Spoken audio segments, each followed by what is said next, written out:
भारत माता के देश में जहाँ दुर्गा माता, ज्वाला माता, वैष्णो माता, काली माता पूजी जाती है, उस देश में जहाँ सीता जी को मैया कहा जाता है और देश का नाम भी भारत माता रखा जाता है, उस देश की कर्म भूमि मणिपुर में जो कुछ माताओं और बेटियों के साथ हुआ है, उसने पूरे देश को विश्व में शर्मसार कर दिया है। और हमारी कल्याण मंत्री, स्त्री कल्याण मंत्री ईरानी जी कहती हैं कि ये घटनाएं शर्मनाक हैं। और हमारे 56 इंच के सीने वाले प्रधानमंत्री जी कहते हैं कि मुझे गुस्सा आ रहा है। और मणिपुर के भाजपाई सीएम कहते हैं कि ऐसी तो बहुत सारी घटनाएं होती रहती हैं। अब आप इन घटनाओं के संदर्भ में मणिपुर से लेकर संसद में राजदंड स्थापित करने की सिंगोल की प्रक्रिया में हिंदवी राष्ट्रीयकरण का एक एहसास अनुभव कर सकते हैं। इस एहसास के साथ, इस पीड़ा के साथ, इस दर्द के साथ मैं पिन इंडिया यूट्यूब चैनल से अतिंदरपाल सिंह खालिस्तानी आपसे मुखातिब हूँ। आप सबका साधुवाद, धन्यवाद जो आप मुझे सुन रहे हैं, देख रहे हैं। आखिर मणिपुर में कुकी समुदाय के साथ, अल्पसंख्यक समुदाय की बहु बेटियों के साथ बहुसंख्यक समुदाय की तरफ से ऐसी शर्मनाक और ऐसी दर्दनाक चंगेजी कालीन व्यवस्था में हिंदवी राष्ट्रीयकरण के इस समारोह समागम में जब हम 75वीं स्वर्णोत्सव महामहोत्सव मनाने जा रहे हैं और मना रहे हैं, संसद का नया परिसर देश में सिंघोल को हाथ में लेकर देशवासियों के लिए कुछ नई शुरुआत करने जा रहा है, तो उस शुरुआत की पहली कदम ताल, पहला कदम और पहली छाप आपको मणिपुर में मिलती है। उस मणिपुर में जो मणिपुर मैरी कॉम का था। शायद आप पूछें कौन सा मैरी कॉम? मैं मैरी कॉम के मणिपुर की बात कर रहा हूँ, जिसने भारत को 8 स्वर्ण पदक दिलाए और भारत में 3 रत्न अवार्ड, पद्मश्री, पद्म विभूषण उसने हासिल किए और 6 साल के लिए उसे राज्यसभा में खेलों के लिए संसद सदस्य मनोनीत किया गया। उस मैरी कॉम का मणिपुर आज दुर्दांत अव्यवस्था में औरतों के साथ विभेद कार्य कर रहा है और हम सब भारतीय मूक दर्शक बन के सिर्फ 56 इंच के सीने वाले अपने प्रहरी के बोल के अनुसार शर्मसार हैं। हमें गुस्सा आ रहा है, बस इससे अधिक कुछ भी नहीं। मैं उस मणिपुर की बात आपके साथ कर रहा हूँ जिस मणिपुर में सन 2000 में, याद कीजिएगा, एक बस स्टॉप पर सिविल नागरिकों, निहत्थे सिविल नागरिकों को आर्म फोर्सेज भून के रख देती है और 10 से ज़्यादा कत्ल हो जाते हैं, जिनके संबंध में कुछ नहीं होता, देश चुप रहता है। तो वहाँ से एक शर्मिला नाम की लड़की मानवीय अधिकारों के संरक्षण के लिए दिल्ली में आकर अनशन करती है। वो 16 साल दिल्ली में अनशन करती है, भूख हड़ताल पर रहती है, विश्व रिकॉर्ड है उसका। 1 साल बाद उसे आत्महत्या करने के प्रयास में दिल्ली के सत्तारूढ़ व्यक्ति, दिल्ली की सत्ता उसे गिरफ्तार करके जेल भेज देती है और नाक से उसे तरल पदार्थ देना शुरू कर देती है। 16 साल वो अनशन पर जेल में ही बैठी रहती है, जिसे विश्व ने आयरन लेडी का नाम दिया। उस आयरन लेडी के मणिपुर में औरतों की यह दुर्दांत एवं अमानवीय दुर्दशा फिर से कर दी गई है। देश चुप है। एक छोटा सा मणिपुर, कितना, जिसकी आबादी लगभग 32 लाख है। 32 लाख की आबादी वाले सिर्फ लगभग 22,500 वर्ग किलोमीटर के क्षेत्रफल वाले मणिपुर में यूरोपियन संसद बताती है हमें कि 56,000 के लगभग परिवार बेघर हो गए हैं। हमें नहीं मालूम चलता क्योंकि वहाँ से खबरें प्रतिबंधित हैं, नेट बंद है, फोन बंद है। आखिर क्यों? क्या यही राज व्यवस्था है? क्या यही हिंदवी दंड राज है? क्या यही सिंघोल है? ये प्रश्न आज पूरे भारत के सामने, विश्व के सामने, भारत के भविष्य के संबंध में खड़ा हो गया है। इस भारतवर्ष में अब कैसे जीवित रहा जा सकता है, यह प्रश्न मणिपुर के अल्पसंख्यकों के सामने उसी तरह दैत्य बनकर खड़ा है, राक्षस बनकर खड़ा है, जिस तरह देश में देश के और अल्पसंख्यकों के लिए दैत्य बनकर खड़ा है। हम कब विचलित होंगे? हम कब संवेदनशील होंगे? हम कब मानवीयकरण के अंतर्गत अपनी मानसिकता को मानवीय बनाएंगे? ये मनुष्यों का कार्य तो नहीं है। ये अमानवीयता क्या मानव का कार्य है? इस पर चिंतन होना चाहिए।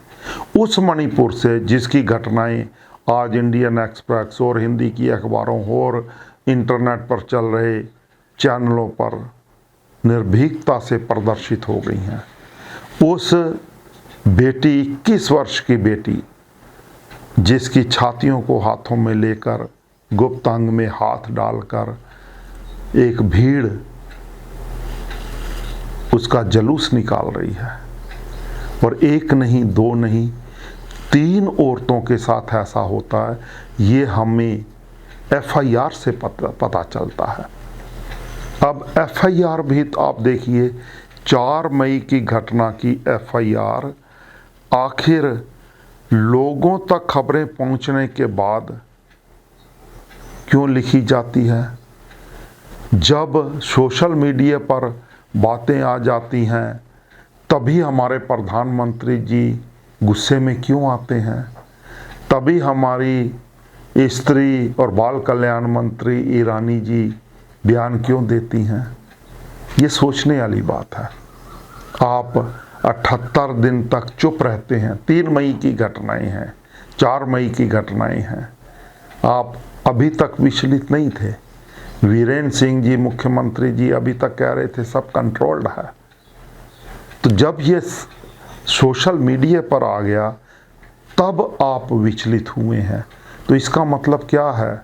इसका मतलब यही है कि भारत में बहुसंख्यक समाज के सत्तारूढ़ लोग अल्पसंख्यकों के लिए तब तक विचलित नहीं होते, उन पर अन्याय तब तक जारी रहता है, उन पर दुर्व्यवहार, उत्पीड़न एवं प्रताड़िता की चरम सीमा तक अत्याचार जारी रहता है जब तक वह सोशल मीडिया में ना आ जाए और संसार उस पर बात करना ना शुरू कर दे। यही बात हमारे प्रधानमंत्री जी ने साबित की है। यही बात वीरेंद्र सिंह ने, मणिपुर के भाजपाई मुख्यमंत्री ने साबित की है। इसी बात को ईरानी जी ने साबित किया है। और फिर वो भी संसद के बाहर, जब संसदीय व्यवस्था चल रही है, तो ये अपने आप में लोकतंत्र का कत्ल है। अखबारें बता रही हैं, एफआईआर बता रही है कि 21 वर्षीय बेटी के साथ यह दुर्व्यवहार, अमानवीय अत्याचार, और जिसके लिए कोई भी शब्द डिक्शनरी में मेरे को मिला नहीं। मैं ढूंढ रहा था, ये पीछे डिक्शनरी पड़ी है, मैंने 4 डिक्शनरीज देखी। मुझे इस दुर्व्यवहार का, इस अमानवीयकरण वाली राक्षसी प्रवृत्ति वाले लोगों के लिए एक भी शब्द नहीं मिला। ऐसी मानव की प्रवृत्ति, मानसिकता जब बन जाए तो उस देश का, और तब जब ये अमानवीय प्रवृत्ति बहुगिनती समाज की बन जाए तो फिर उस देश का क्या होगा। ये उन 3 अबलाओं के संबंध में, जिनको निर्वस्त्र करके सड़कों पर परेड करवाई गई, गैंग रेप किए गए, उनके मन से पूछिए, अपनी बेटियों के मन से पूछिए। प्रधानमंत्री जी की तो कोई बेटी है नहीं, उन्हें क्या दर्द होगा? कुछ भी नहीं। आप भारत के लोगों, अपने परिवार में अपनी बेटियों के साथ बैठकर इस पर मनन कीजिए। शर्मसार लफ्ज कम पड़ जाएगा, ग्लानि भी लफ्ज कम पड़ जाएगा। जरा सोचिएगा कि क्या हुआ। विलेज बी फेन्योन 3 किलोमीटर नॉर्थ वेस्ट में ये एफआईआर दर्ज की गई है। जीरो एफआईआर है। इसका क्या तात्पर्य है? क्या ये इंसाफ दे देगी? नहीं। अगर मणिपुर में देखें, चल रही घटनाओं को देखें, तो कम गिनती अल्पसंख्यकों के सिर काटकर उनकी बाड़ पर, उनके घरों के दरवाजों पर रखे जा रहे हैं। हम विचलित नहीं हैं। आखिर क्यों? मैंने पिछली वीडियो में आपको बताया था कि कारण क्या है। मैं आज की वीडियो में आपको इसलिए दोबारा उसी संदर्भ में चर्चा में ले रहा हूं कि आखिर भारत और भारत की संस्कृति कहां पहुंच गई है। वह सत्ता, वह तंत्र जो जब तक सब कुछ छुपाने में कामयाब रहे, तब तक अपने तंत्र को सत्यवादी बताता है, 56 इंच का सीना बताता है। और जब वो तंत्र लोगों के सामने सोशल मीडिया में आ जाए कि ये कर रहा है, आपकी सत्ता ये कर रही है, तब वो कहता है कि मुझे गुस्सा आ रहा है। भीड़ तंत्र को आप समुचित सत्ता के सभी अधिकार सौंप देते हैं और फिर कहते हैं कि इस देश में लिंचिंग क्यों होती है। करवाने वाले कौन हैं? करने वाले कौन हैं? उन सभी को भारत में हर प्रदेश में और केंद्रीय सरकार से बाहर करना होगा। तभी इस देश की आधी से अधिक आबादी जो हमारे बहू बेटियों की, बच्चियों की है, वो सुरक्षित रह पाएगी। अन्यथा सभी के साथ वही होगा। हर दहलीज पर चीख होगी, आपकी, मेरी, आपके रिश्तेदार की, मेरे रिश्तेदार की, किसी अल्पसंख्यक समुदाय की बेटी की। और शायद आप कानों में हाथ डालकर अनसुना करके आगे बढ़ जाएं। क्या यही मेरे देश का भविष्य होगा? क्या इसी को हम भारत कहेंगे? क्या यही भारतीय सभ्यता आगे हमें जीवन के लिए मिलेगी? क्या यही आदर्श होंगे? क्या सत्ताधारी व्यक्तियों का यही सत्तारूढ़ राजदंड एवं सिंघोल होगा? इस पर देश में चर्चा होनी चाहिए और चर्चा निष्पक्ष होनी चाहिए।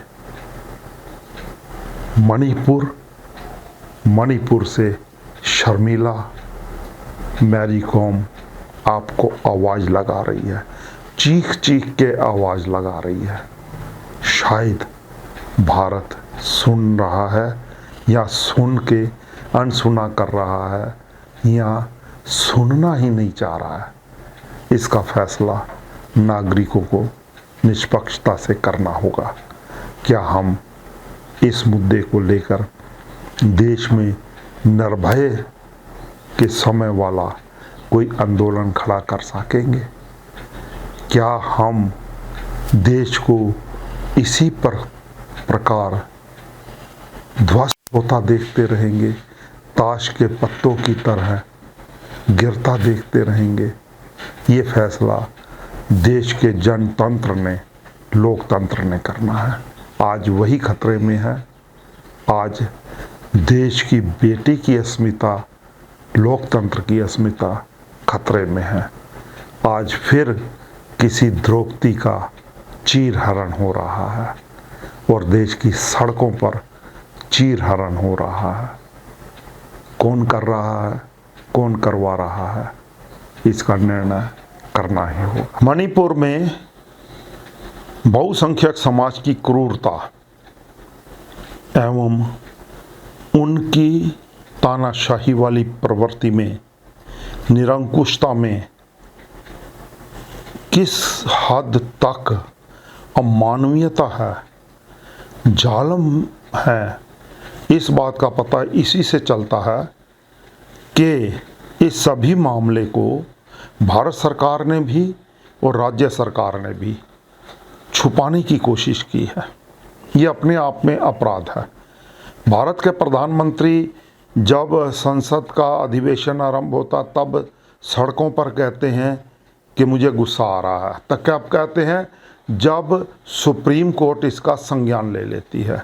सुप्रीम कोर्ट इसका संज्ञान ले लेती है तब राज्य सरकार भी बोलती है कि हमने एक व्यक्ति को गिरफ्तार कर लिया।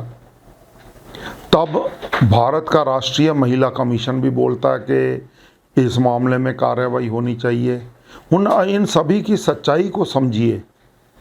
सच्चाई ये है कि महिला कमीशन को 12 जून को ये मामला दर्ज करवा दिया गया। आज जुलाई में मैं बात कर रहा हूँ आपसे, 21 जुलाई को। 12 जून को महिला कमीशन, राष्ट्रीय महिला कमीशन आयोग को ये मामला मालूम है, उनके पास दर्ज हो चुका है। तो कैसे माना जाए कि गृह मंत्री को नहीं मालूम और प्रधानमंत्री को नहीं मालूम, यहाँ भाजपा की केंद्रीय लीडरशिप को नहीं मालूम? महिला कमीशन में भी तो उन्हीं के व्यक्ति लगाए हुए हैं। दूसरी तरफ 21 जून 2023 को इस मामले की FIR काट दी जाती है। FIR की कॉपी मैं आपको दिखा रहा हूँ। अब सभी FIR केंद्रीय गृह मंत्रालय में दर्ज होती हैं, प्रतिदिन आती हैं। अब क्या ये माना जाए कि अमित शाह जी का अपने मंत्रालय पर कंट्रोल नहीं है और उनको किसी ने बताया ही नहीं कि इस क्रूरता, इस कदर भारत में क्रूरता और जालमाना औरतों के खिलाफ इस कदर आपराधिक मामला हो गया, गृह मंत्री को ही नहीं बताया? ये माना जा सकता है? फिर अगर FIR दर्ज हो गई है तो मुख्यमंत्री को भी मालूम है। इनका संज्ञान क्यों नहीं लिया गया?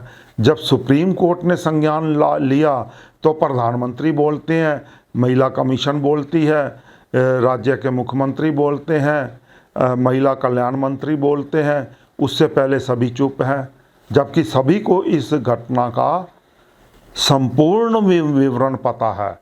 और जब मुख्यमंत्री कहते हैं कि ऐसी तो सैकड़ों घटनाएं हो चुकी हैं, तो फिर ये और बड़ी बात हो जाती है।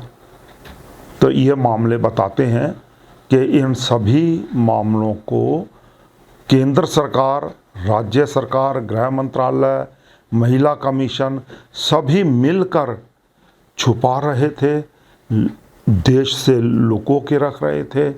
ये अपने आप में एक बड़ा आपराधिक मामला बनता है। इससे बड़ा अपराध ये बनता है कि जिस पुलिस वालों के पास ये परिवार, दोनों परिवार रक्षा के लिए जाते हैं, जब उनके सामने भीड़ आती है, और भीड़ के पास चश्मदीदों के बयान सामने आ चुके हैं, भीड़ वालों के पास इंसास राइफल भी है, AK-47 भी है, SLR भी है।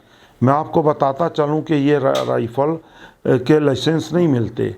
इंसास भारत में बनती है राइफल, SLR भी भारत में बनती है। दोनों राइफलें ही भारतीय नीम फौजी दलों, मतलब जो पुलिस आर्म पुलिस है, उनको दी जाती हैं, फौज को भी दी गई हैं। तो फिर अगर ये उस भीड़ तंत्र के पास हैं, तो फिर वो यहाँ तो आतंकवादी हैं या देशद्रोही हैं, इसी कैटेगरी में आते हैं। तो उस पर कार्रवाई करने की बजाय उस पुलिस टुकड़ी ने इन निहत्थे उन नागरिकों को जो पुलिस के आश्रय में आए, उनको भीड़ के सामने फेंक दिया, भेड़िए खा लो भाई तुम, और सब कुछ करवाया। तो वो टुकड़ी भी तो अपराधी है। इस मामले में भी हमें भूलना चाहिए, संज्ञान लेना चाहिए। अपने यतीन्द्रपाल सिंह खालिस्तानी को इजाज़त दीजिए। इजाज़त लेने से पहले एक विनती आपसे करना चाहता हूँ कि पिन इंडिया यूट्यूब चैनल को सब्सक्राइब ज़रूर कीजिए, बेल का बटन दबाइए ताकि हर नोटिफिकेशन नई वीडियो का आपको मिल सके। ये एक सत्य पर आधारित लोक आवाज़ का निष्पक्ष आंदोलन है। पिन इंडिया आपकी आवाज़ को इंडिया की छाती पर पिन करेगा, इसका साथ दीजिए। धन्यवाद, इजाज़त दीजिए।